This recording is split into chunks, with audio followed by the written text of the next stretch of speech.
okay, we're recording. Just to make it clear up front, I am not a therapist, right? I come from the business side of things. I'm a consultant, or as Marissa has already explained there, my background is in chefing. But the whole issue of spa therapies and the respect or disrespect that we show to them is something that I've been talking about for a long time now. And for me, it was highlighted a number of years ago when I was involved in the drafting of the ASEAN Spa Services Standard. Now, ASEAN, the Association of Southeast Asian Nations, right? You know, Thailand, Singapore, Malaysia, Philippines, etc., developed a standard for spa services. And within that, we was able to incorporate an element of traditional therapy. So for anybody who is actually applying for the standard, there is a question about traditional therapies. And it was really interesting when we were doing the mock-ups and the tests for this standard, because obviously at the time I was based in Thailand, so I was, you know, obviously going to some of the best spas in Thailand, highly awarded, highly recognized. And obviously, as we did the mock-ups of the audit, they were all passing it, but interestingly enough, they were all failing the traditional therapy question. And that sort of shocked and mortified not only myself, but also some of those spa operators, because it's like, hey, what are we doing wrong? Why are we failing this particular question, right? I mean, they were passing the audit, but they were failing this particular question.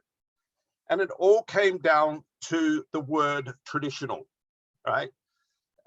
We as an industry love to use the word traditional, and you know, we've all been through it in the past, fortunately, albeit a few years back now, with the invasion of the Ayurvedic sector into spa and wellness, right? And as an industry, let's face it, we screwed it up.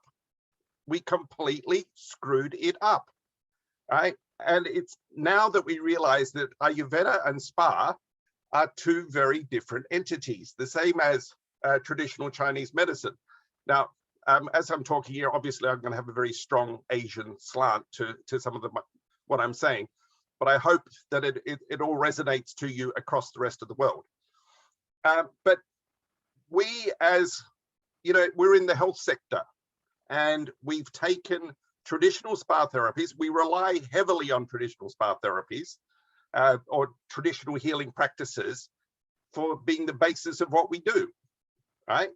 And yet the marketeers have come into it, right? Maybe not intentionally from the spa operators, but the reality is this is where we've ended up. And it's the, oh, Katerina, great to see you. The industry has really screwed it up, right? Specifically a sector of it, and like I said, to me, it's more the marketeers, right? But we as operators today can do something about it. It's really not that difficult anymore to look at it, right? If we are relying on the traditional healing practices, then how about we pay them a little bit of respect? And it's interesting with the Asia Pacific Spa and Wellness Coalition, which is a not-for-profit organization based in Singapore. Currently, we represent over 650 spas across the Asia Pacific region, right?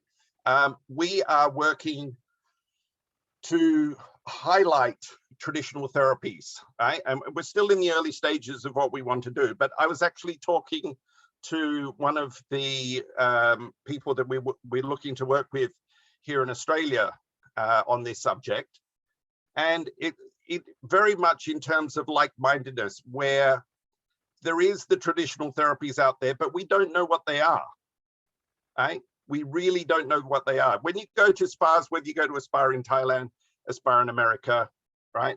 I'm sure, right? Sorry, I haven't been to spas in South Africa yet, but I'm sure it's the same there, right? We all have the same facial, body scrub, body wrap, Swedish massage, if you're lucky, Thai massage, right? And obviously the ubiquitous aromatherapy massage.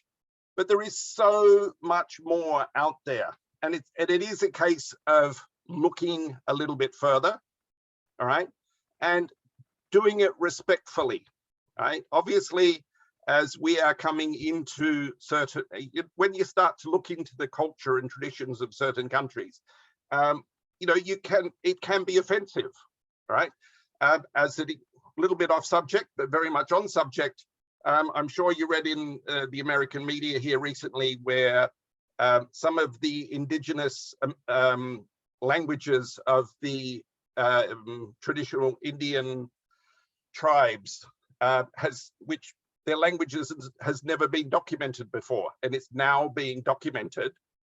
And unfortunately, the people who are documenting it are now trying to sell it back to the people they learnt it from. So there's a few, you know, dodgy things sort of going on there that obviously misunderstands or whatever that needs to be cleared up. But it's where, you know, if we are going to look at it, we really need to be fair about it, right? We are relying on those traditional practices. So if, as spa operators, if we're all looking to do the same thing, right? No, we don't. We all want to be different, right? We all want to be unique. Every spa manager, when they open, when they talk to product distributors, they all want, you know, exclusive deals with different brands and all this sort of thing. So everybody wants to be different, right? Yet, like I said, so many of us offer the same services. We may change up the titles a bit, and that's fine, all right? But invariably, we're ending up with very similar services, right? So how about we look a little bit further, pay a little bit of respect to our traditional healers, go and talk to them, right? Now, admittedly, sometimes this is hard work. As I'm definitely finding out here in Australia, there is one particular practice, I won't go into it, but that I've heard about, I would like to explore further. I would like to have a better understanding of it to find out whether it really is applicable to the spa and wellness sector or not. But the traditional healers don't want to divulge the information, right? It's very much within a small group, within a tribal environment.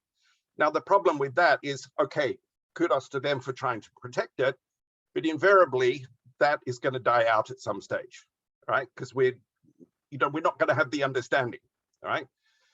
And it's about having the understanding of why. Why are we doing these things? Why are we using these herbs? Why are we bending the leg this way? Why am I using this pressure point? And if you don't understand copy and paste is easy, right? We can all copy and paste, but why are you doing what you're doing? Because if you understand the why, it's very easy to then customize the treatments to the individual client. As we all know as practitioners, as I said before, I'm not a practitioner, but as we know, all of our clients are different. They have different stress levels, they have different body types, right? Many different variables. So unless we can fully understand the therapies that we're giving, right, then we're not really going anywhere in terms of being able to deliver customized services, right? In terms of the traditional side of things, as I've already mentioned a little bit, and things like Thai massage is a good example, all right? Thai massage is, I hope you all know Thai massage, all right? Traditionally, it's done on the floor, on a mat or a plinth, right? And not on a Western bed, right? So if you are doing Thai massage and you say, I'm doing traditional Thai massage, then do it on the floor, right? Simple as that. Just do it the way it should be done, right? Floor, mat, plinth, whatever, right? Now, I can understand within certain cultures, there is also massive disagreement as to what the traditional therapies are. And this was something that I faced a number of years ago when I was consulting for a spa in Vietnam. and our client, who was Vietnamese, was adamant that they wanted traditional Vietnamese massage, right? And it's like, okay, so you do the research and go to Dr. Google and, you know, learn everything there, right? And that was very much leaning me towards cupping and Chinese therapies, right? Now, I know there's a lot of Chinese influence in Vietnam, but to me, it was like, is that really right? And I was talking to my client and they said, no, we will take you to a traditional Vietnamese massage place. And I was taken into the back streets of the city, right? It's like, I was really starting to wonder where I was going. And my client explained to me then that, as right, keeping in mind, he is Vietnamese, so it's like, I'm going to believe him, right? He was saying traditional Vietnamese massage is done by men for men only, right? Traditional Vietnamese massage is not done by women or for women. Purely and simply because the massage is so goddamn brutal, right? I have never been belted, thumped, pummeled so much in my life. But yeah, we went up the steps, we laid on a tatami mat, and you know, this was really traditional. The therapist switched the TV off. There was only the two of us in the room, right? We felt as though it was in this guy's house, and he started with his massage. Now, my client at the end of it said, wow, that was amazing. That was really relaxing. That was fantastic. And it's like, huh? How the hell can you call this relaxing? It was the most non-relaxing treatment of my life, but it was an experience unto itself and one that I will never, ever forget. I mean, to the point, in terms of relaxation, at the end of it, keeping in mind, I'm over 6 foot tall, right? At the end of it, my therapist put his hands under my head and to stand me up, basically flip me up on my heels because I was rigid, right? And went straight up, okay? Because I had been belted and slapped and whatever. And this is why they're saying traditionally it was done by men. For men, it's done for the workers, out in the paddy fields and whatever, and it was just far too brutal for women. So we actually, at that particular spa, we had a room which we customized in terms of we soundproofed the room because we couldn't do it in a regular room because it was just way too noisy. Right? And we just had to tone it down to make it compliant, right? And we did not use the word traditional because we changed it. Right, to bring it into the spa environment, we had to change it, right? And that's something that all of us need to think about as we're introducing, right? And for me, like I said, for me, Thai massage is the easy thing, right? But if you're going to do traditional Thai massage, then do it traditional. If you're going to do it on a Western bed, then don't call it traditional Thai massage. Call it Thai style massage, or, you know, Phuket massage, or Chiang Mai massage, or Bangkok massage, or whatever, right? I really don't care. But if it's not traditional, don't call it traditional. Just be respectful of our forebears, right? The people that we have borrowed these skills from, right? Because let's face it, right? We've borrowed them, right? Absolutely, we've borrowed them. Or more to the point, we probably raped and pillaged them, because who actually went to the traditional healers and said, hey, can we do this? Right? Nobody ever did that. I mean, in recent years, definitely nobody ever did that. Right? It's all about me and what can I do and how can I make my spa better, or how can I make my facility different, right?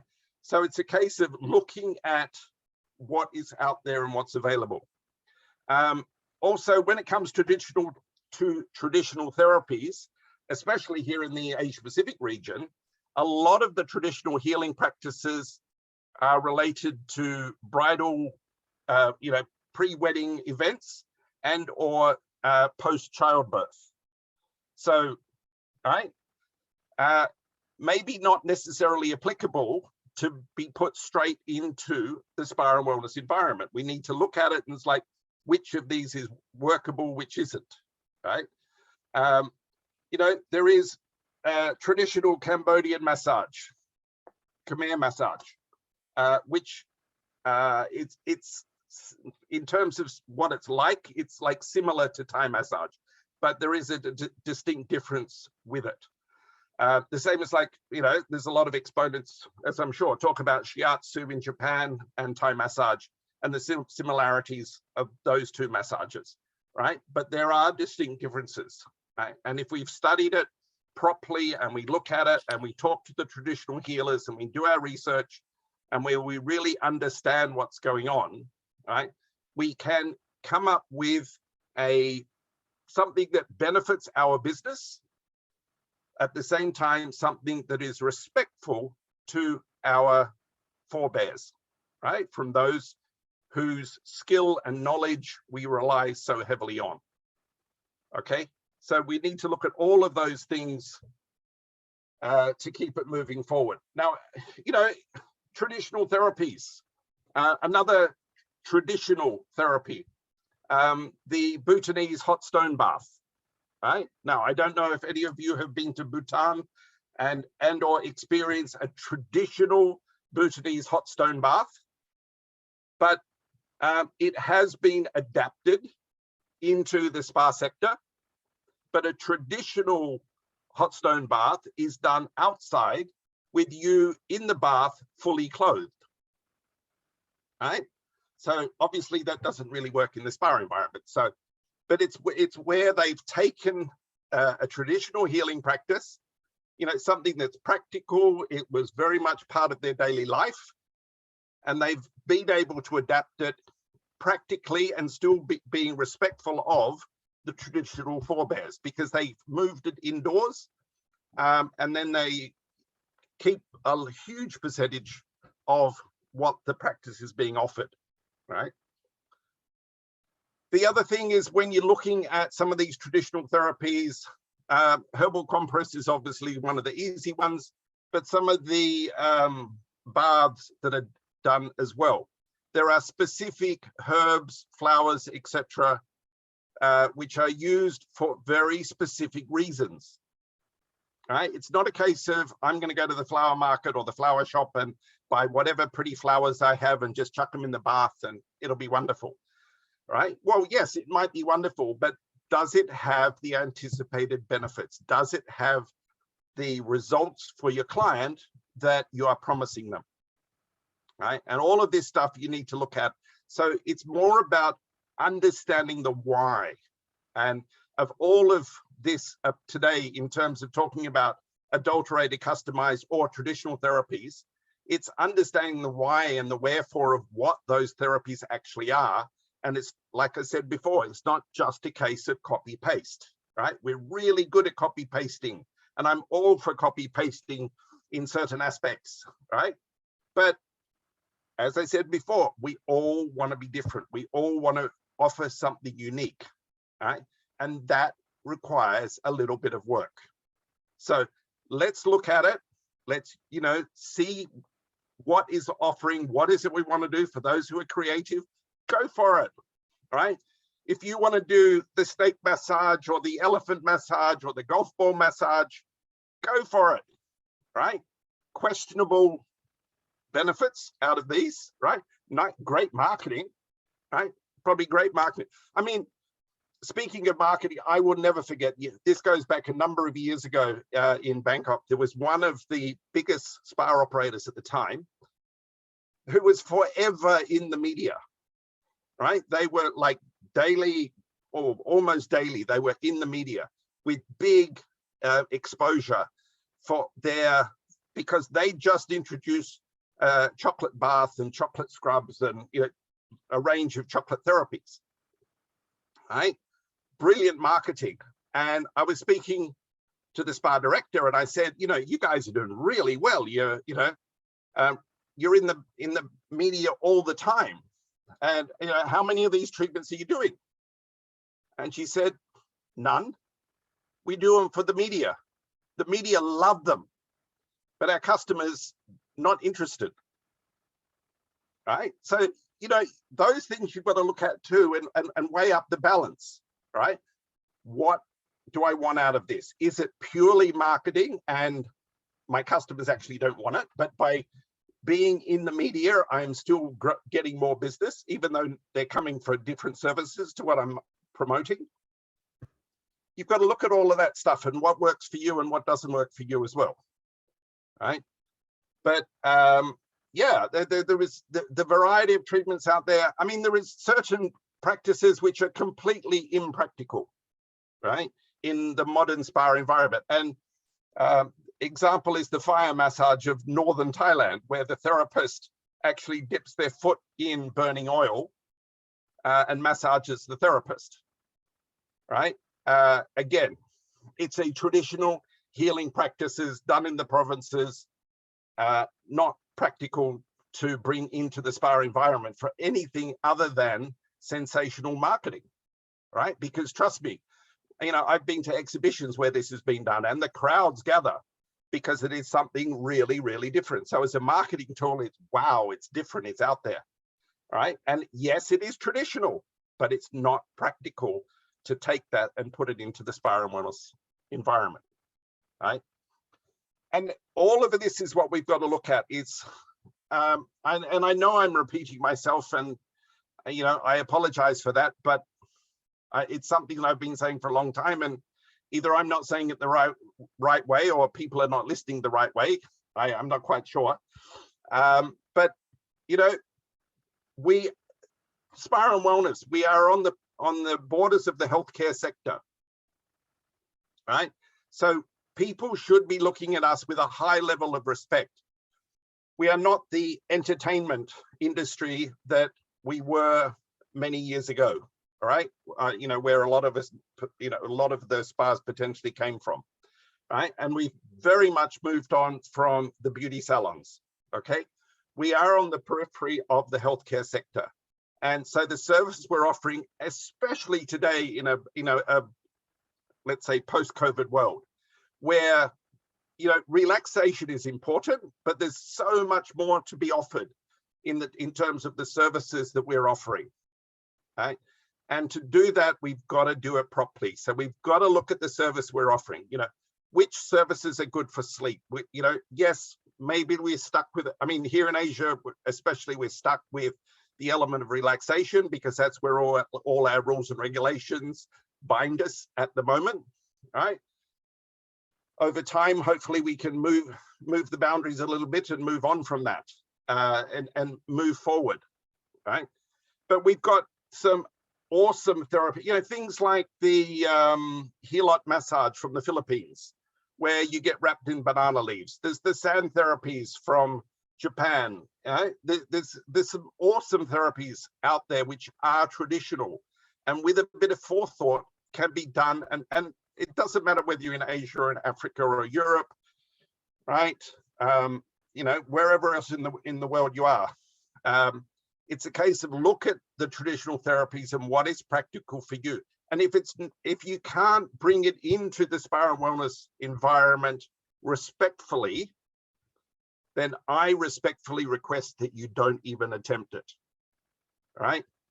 You know, in this day and age of diversity and all of that sort of thing, we've got to look at all of this stuff.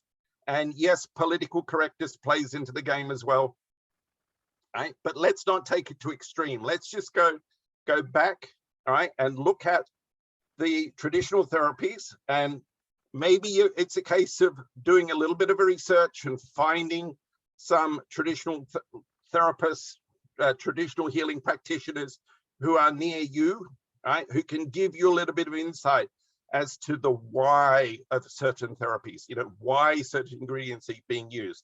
Because I can assure you, a significant number of your colleagues don't understand the why of a lot of these therapies.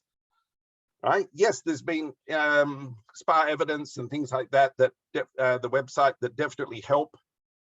But we need more of this. We need more information.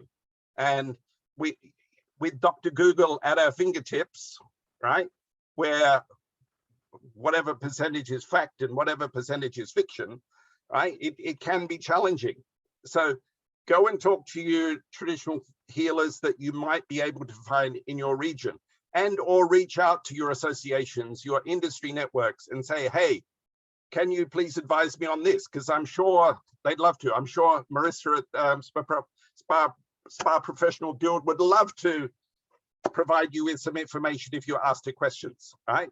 At the Asia Pacific Spa Wellness Coalition, we'd love to answer questions, right? If we can. If we can't answer them, we will refer you to somebody that we're damn certain can answer the questions. So it's like, where do you want to go and what do you want to do with this to really make it work? But I do implore you, please, if you're gonna be creative, right, and come up with some whiz bang therapy, don't use the word traditional. Do what you like. Use your chocolate and your caviar and all of that sort of stuff. And right, I really don't care.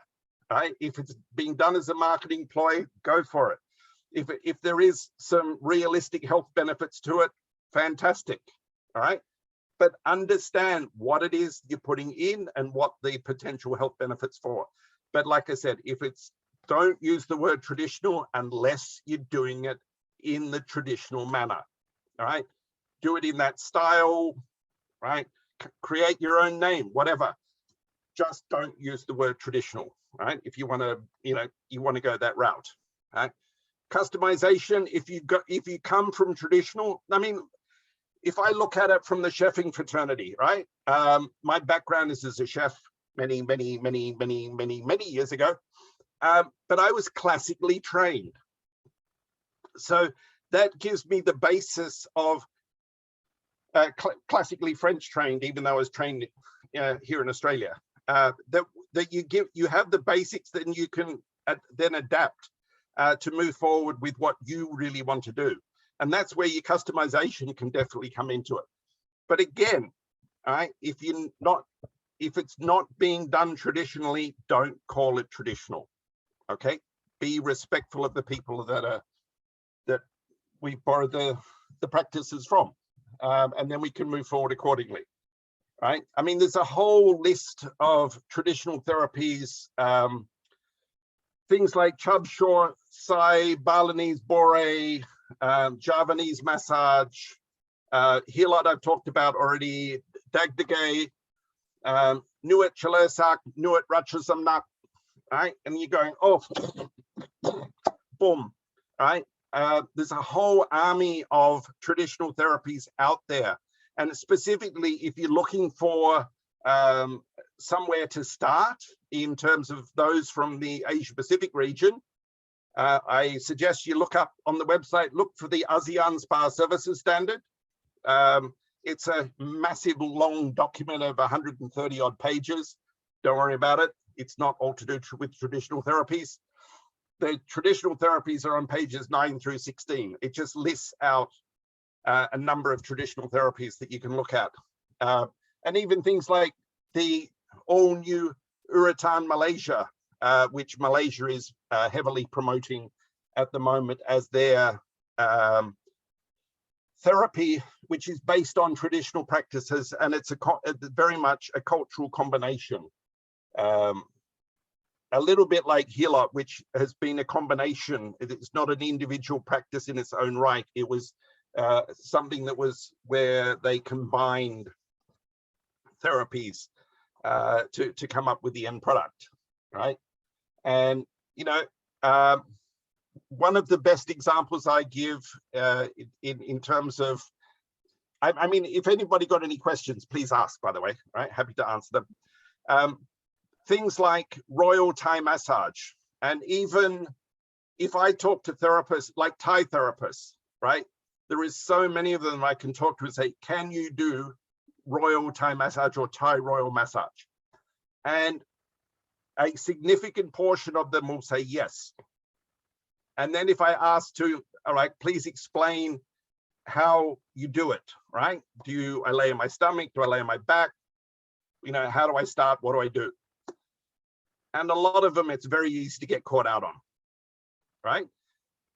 If you are doing a royal Thai massage, right? Therapists hate royal Thai massage, by the way. it is damn hard work to do a royal Thai massage because the elbows must be locked, right? The therapist is not able to bend their elbow. Their arms must be locked. But the client never, ever lays on their stomach. They lie on their back, they lie on their sides. And again, this is looking into it. It's like, why don't they ever lay on their stomach? Royal Thai massage came from the royal courts. And when it was being practiced initially, you know, hundreds, thousands of years ago, whatever it was, obviously, you know, if the court, the king or the queen or whatever was having a massage, if he or she was laying on their stomach, right, the enemy would come charging in and stab them in the back, and there's no chance of protection. Whereas if they're lying on their back or lying on their side, at least they have a chance to protect themselves. Now, obviously, there's not too many people going to be coming charging into your spa to get stabbed in the back in this day and age, fortunately. But it's understanding those little anomalies of the traditional therapies and really knowing what they're there for and why they're there and what the background is.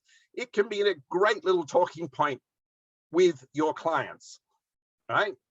So, yeah, look at it, please. You know, the whole element of traditional therapies is something that I know I go on and on and on and on and on about, but I do hope that you know, you can see the importance of it. And I don't know if it's because I'm getting older, and as you get older, you know, maybe you have a little bit more respect for it as well. But definitely to move forward. So I hope that I've covered the promised talking points. If not, you know, please ask questions. Like I said, happy to address them. And yeah, Marissa, over to you. Great, thank you so much. So if anybody's got any questions, please feel free to unmute or put them in the chat box, but I'll get the questions going. Andrew, so which of these, I mean, you've mentioned stuff that I have never in my life heard of, and I thought I knew quite a bit, clearly not. But which of these traditional therapies or treatments or healings do you feel are going to be in demand on a more global scale? So, for example, Indian head massage, right? That people have it done everywhere around the globe. Yeah, well, that's the same as Swedish. Yeah, Swedish aroma, Indian head. It's all in the, you know, this is the go-to bag of therapies. Okay, but where's our next go-to bag? Do you think maybe? That's what I want to find out. I don't know that there is actually going to be another go-to, right? I think that globally, we've started to realize that as much as we all want to be the same, right? And the grass is greener on the other side of the fence, in our own backyard, all of us, right? Or I should rephrase that, most of us, because like in Singapore, there's no traditional therapies in Singapore because it's a city nation. But in our own backyard, there is traditional healing practices for us to look at. And it's that level of authenticity that we can rely on. And some of them may go global. You know, like I think, what is it, the Mexican sweat huts, AKA sauna.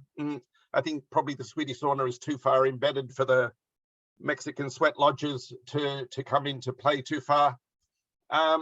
And like, you know, things like I said with the Khmer massage, and, you know, the similarities to other therapies, it's not sufficiently different to necessarily become a standout global add-on to the core offering.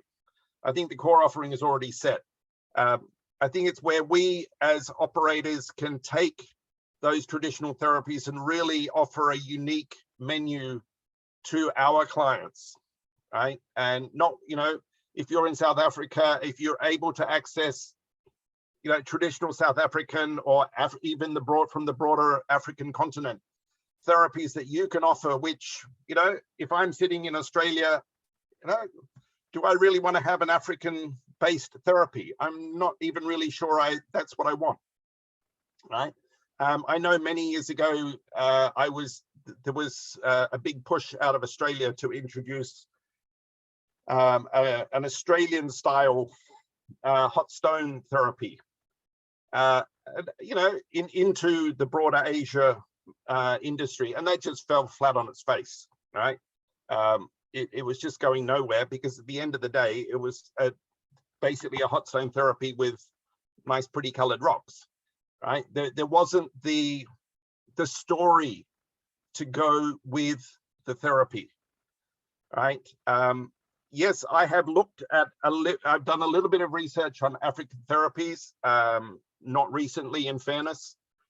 I don't know if there's something from that region that's likely to, you know, become the next global sensation. I mean, to be totally honest, when the hot stones, you know, first came in, I thought hot stones was a one-hit wonder, right? I thought, you know, give it 12 months, this will be out, nobody will do it ever again. And even though, yes, most of us continue to do it wrong, because we only use hot stones and not the cold stones as well to counterbalance, you know, hot stones are still there. So, you know, you never know. It's the whims of the market can change big time, all right?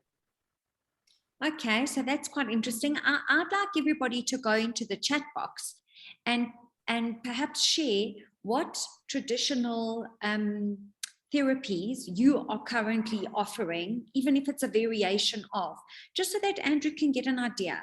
I mean, Cara, I don't know if there's any traditional Swaziland treatment that you do. Yeah, but maybe everybody, if you can go into the chat box and let Andrew know and each other know if there are any traditional therapies other than obviously the hot stone and the Swedish massage and all of those normal go-to ones. Is there any that you do? Okay, so Cara says no, only hot stone. Okay. Can I just respond to Dominique's comment? Yes, yes, where you're talking about the Thai poultice, Thai herbal compress. Yes. There are I forget exactly what it is, but there is 12 to 14, I think it's 12 to 14 different herbs which are used traditionally, and each is selected for a specific purpose. If you would want more information on that, I can give it to you. Just just drop me a line on whatever, WhatsApp, via the APSWC email, info@apswc.org, right? LinkedIn, or just contact Marissa and she'll forward details if necessary, no problem. That we can give you those if you want to make your own, right? You can choose your own herbs, and it's quite a skill to be able to tie them up properly. It's not something that I've ever mastered. Those that do it very well. But you know, there is a lot of great stuff there that you can, in terms of the list of herbs, right? And obviously Lisa is, okay, that's something that I might have to thank you for the homework. Come on, guys, I'm supposed to be talking and then I can go to bed and that's it. But now you can give me homework. No, right? that's for tomorrow. So, you're going to go to right, bed. okay. That's so for tomorrow. Yeah, no problem. I will do that and I will send to you, right? No drama, all right? And happy to share that, yeah. Because a lot of the spas nowadays increasingly are doing their own compresses, and you know, even things like, in terms of the marketing side of things, where what started out as a herbal compress has become a coconut compress, has become a sesame seed compress, right? Rice compresses.